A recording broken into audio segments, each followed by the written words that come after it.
enquanto a Flávia estiver lá e tiver esse micropoder, eu não acredito que nada vai acontecer lá. Nada que seja cultural, que seja bacana, que seja, sabe, progressista, que queira fazer uma coisa mais revolucionária, que queira fazer dar certo, porque ela vai jogar areia. Está ficando restrito para algumas plateias, quando isso aqui devia estar sendo para todas as plateias. Infelizmente, nós temos um péssimo produtor que veio para cá. Os que estão de fora, eles vêm para cá para se divertir e eles não entendem que no dia seguinte o outro ambiente também tem que estar saudável.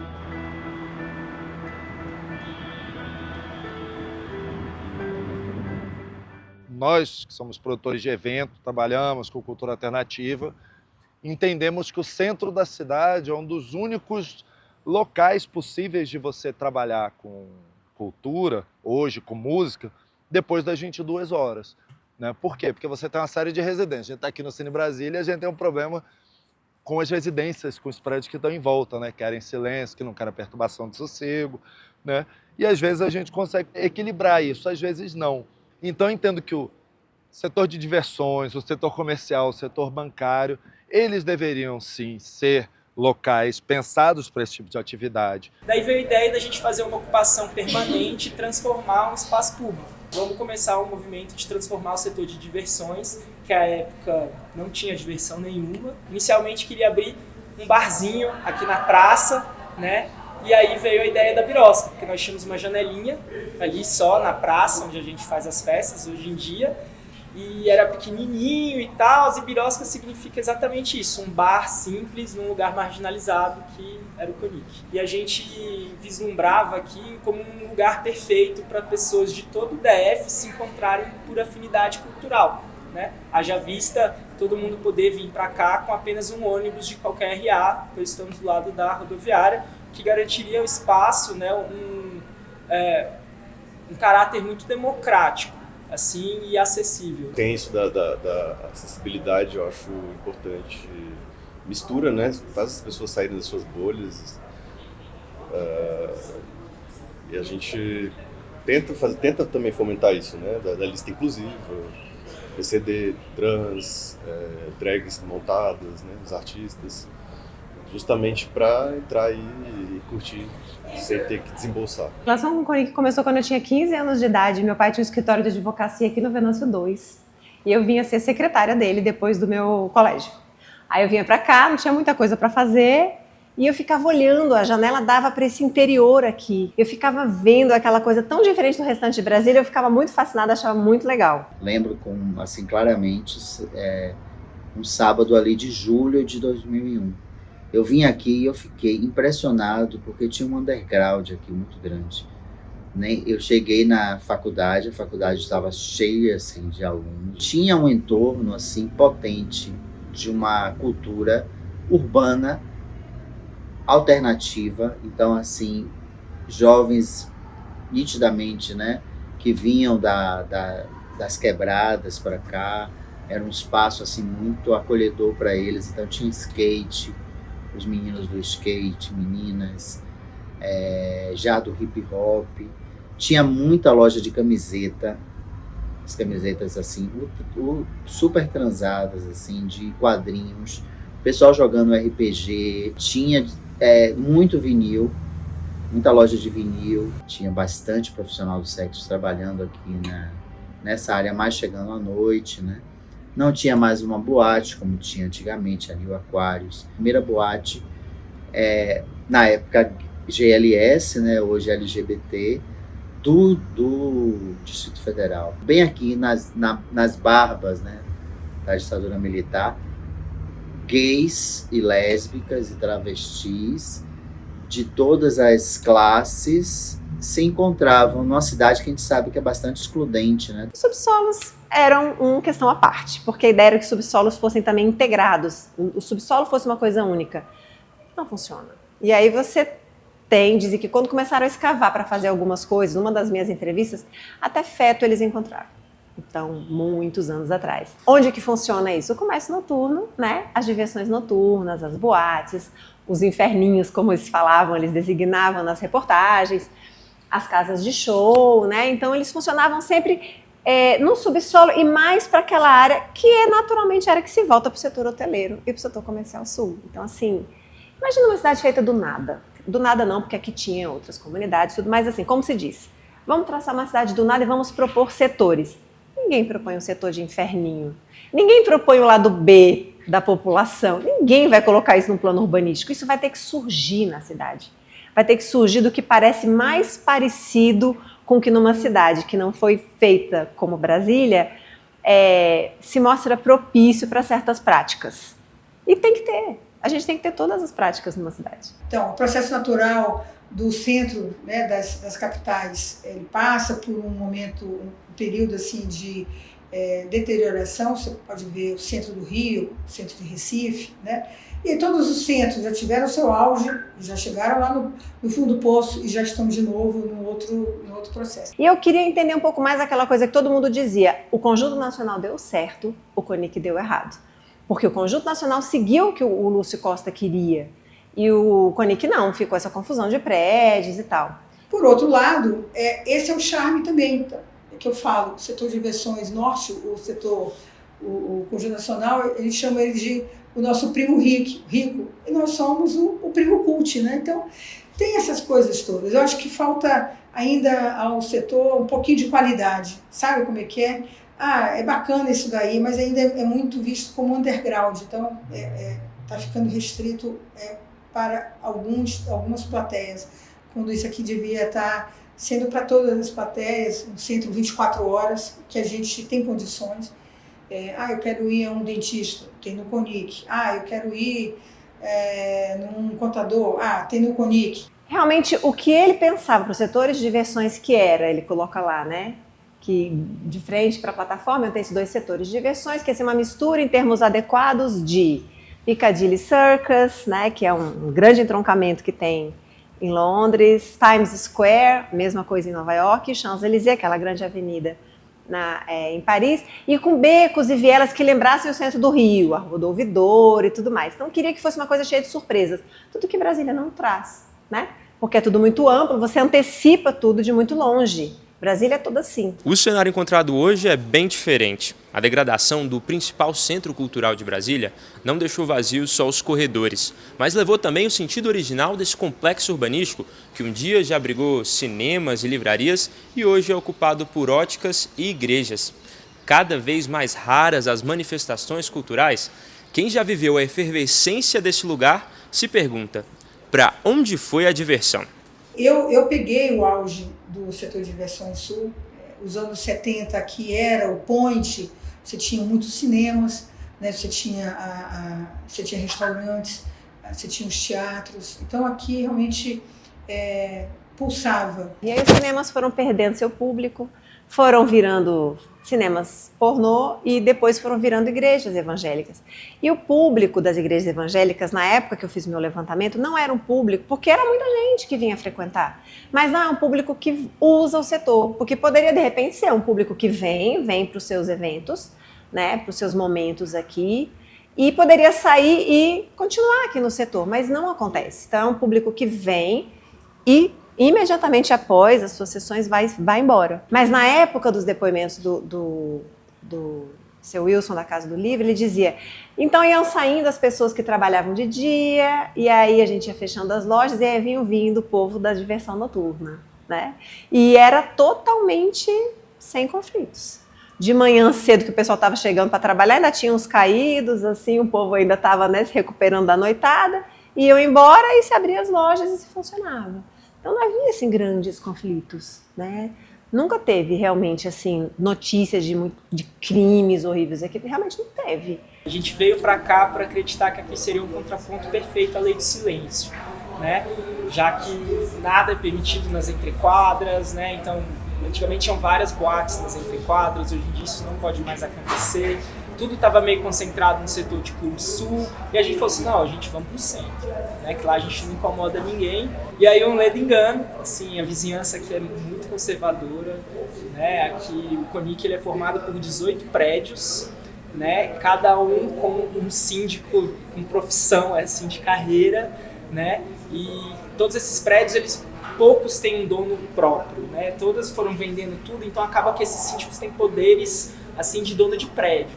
Então eles nunca foram assim do nosso lado, assim, né? Então a prefeitura do Conic, ela desde o início tentou sabotar a gente de várias formas. Os síndicos dos prédios que formam o setor são representados pela prefeitura do Conic, que elege um prefeito a cada 4 anos. Em 2003 eu fui eleita prefeita do setor de diversões.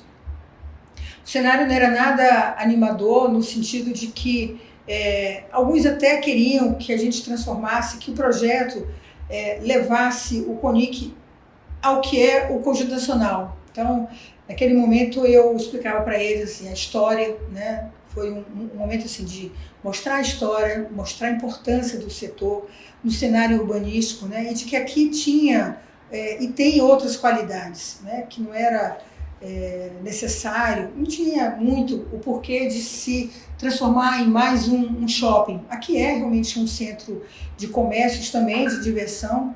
Então, em 2015, eu procurei o setor e esbarrei numa prefeitura conservadora que ganhava dinheiro alugando as áreas públicas lá. Esse é o grande problema hoje que a gente tem ali. Não é que a prefeitura não gosta de eventos, não, ela quer ganhar dinheiro em cima dos eventos de terceiros.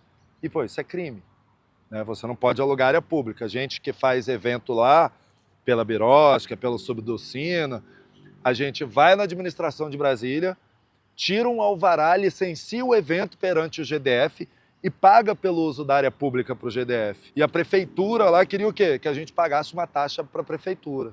Mas acontece o quê exatamente? Essa prefeitura ela não tem um poder de legislar pelas áreas públicas do setor.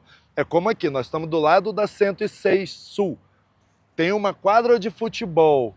Essa quadra é de uso comum da comunidade. Você, mesmo não morando aqui, você pode usar a quadra. Por quê? Porque a quadra não pode ser alugada pela prefeitura da quadra.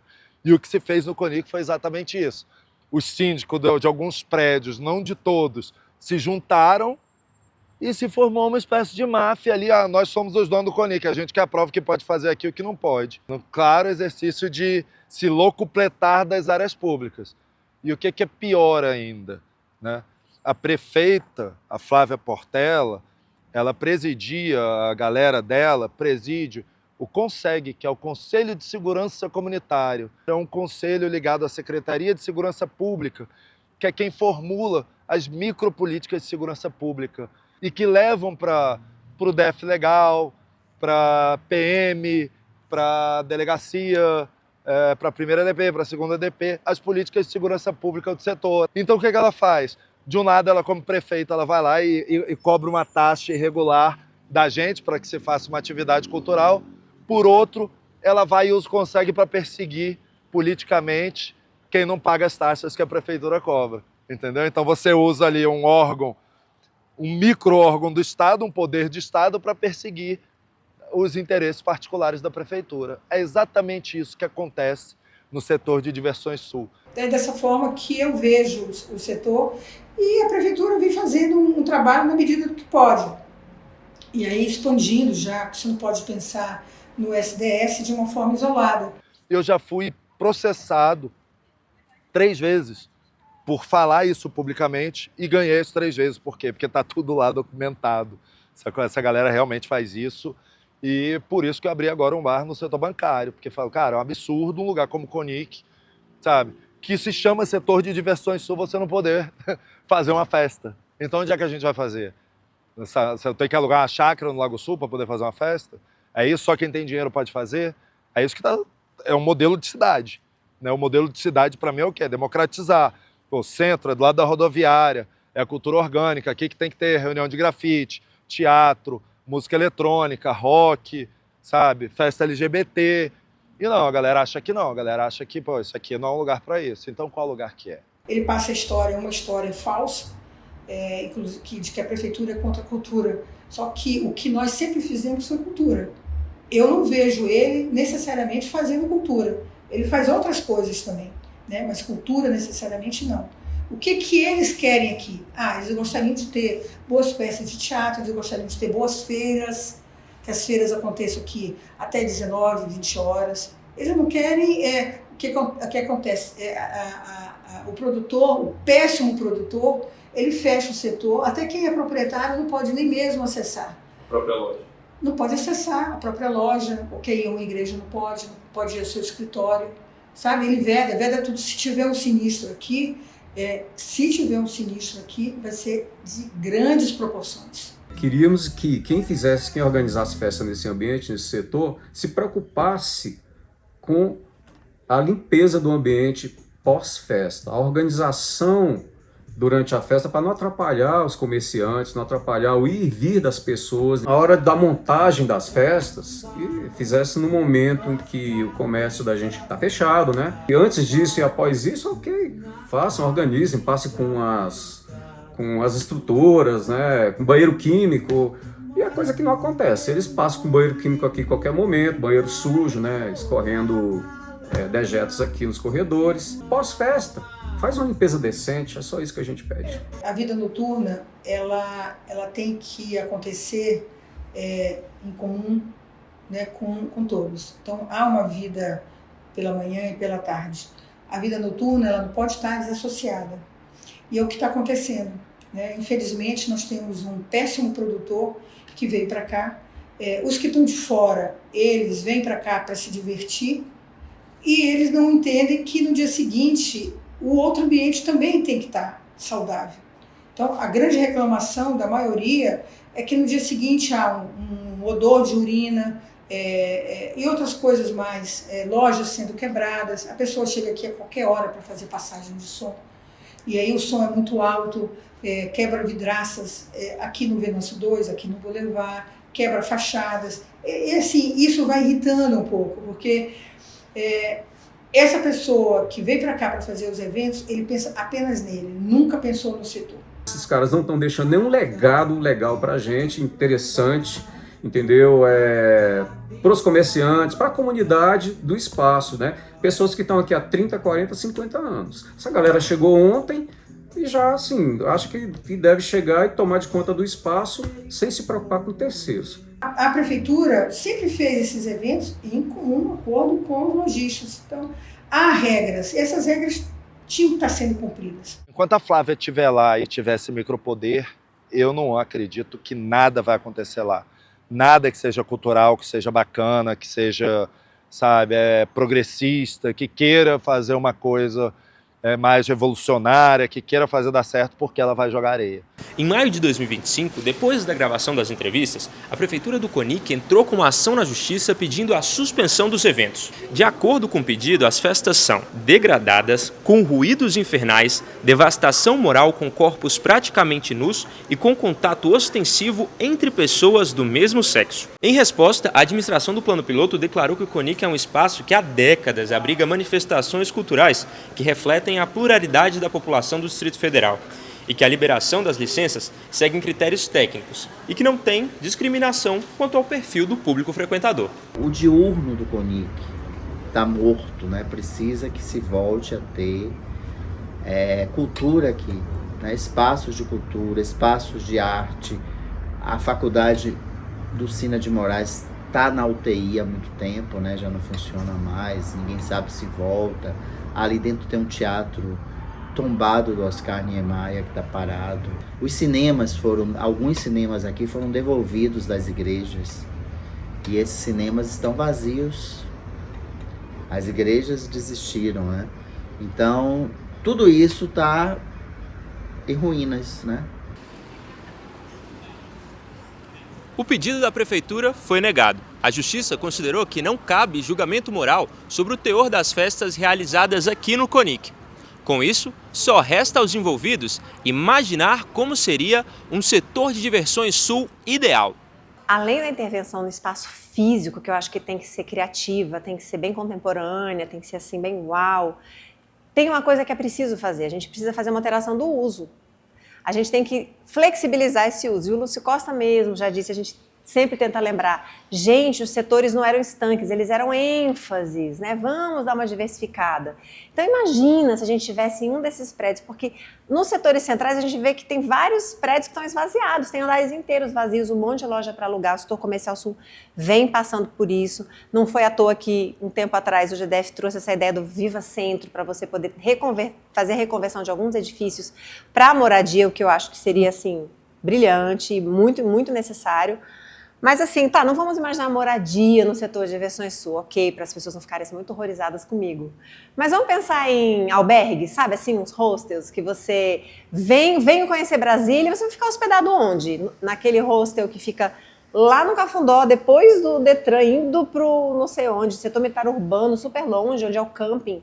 Sabe, não, vamos ficar aqui no centro de Brasília. Onde é que você está hospedado? Não, eu estou hospedado no setor comercial sul. Sabe, essa galera jovem que vem de mochila e que desceu e já está na rodoviária, já está no metrô. Você trazer uma enorme vida e muita gente vai ficar interessada em ficar aqui. A cobertura daqui, com a vista que isso tem, é melhor que qualquer B-hotel, melhor que qualquer hotel do setor hoteleiro, que aqui está bem no miolo. Então, assim, permitir essa mudança de uso, flexibilizar esses usos, eu penso logo nisso, sabe, coloca um albergue aqui, desses albergues bem bacanas, eu acho que ia bombar. E eu acho que isso ia começar a movimentar também de uma outra forma. Vida de dia, vida de noite. A gente pretende continuar aqui. De toda forma, a gente não sai desse ponto. A gente acredita muito nisso aqui, no seu potencial de unir as pessoas para afinidade cultural, né? Independente de onde elas morem, seja elas da Samambaia, de Sobradinho, de Taguatinga, todo mundo poderia se encontrar aqui. Sair daqui não é uma opção pra gente, podem tentar tirar a nossa renda, né? Podem fazer de tudo para caçar o nosso alvará, que a gente vai continuar aqui como der, seja como bar, seja fazendo outro tipo de evento. Eu acho que, assim, o Cornic, a gente costuma dizer que ele é atemporal, várias coisas já passaram por aqui, né, vários lugares icônicos, e a Birosca acho que será um desses lugares, assim como o Sub, e estamos aí. A gente espera muito que a faculdade solucione aqui, porque é um prédio, a Faculdade de Ensino de Moraes é um prédio histórico que foi pensado, foi trazido para o Brasília pelo Juscelino Kubitschek. Ela está às traças, vazia, impossibilitada de abrir. Então a gente espera que dê uma atenção para cá, que pelo menos isso se revitalize e que a cultura continue existindo aqui no Cornic.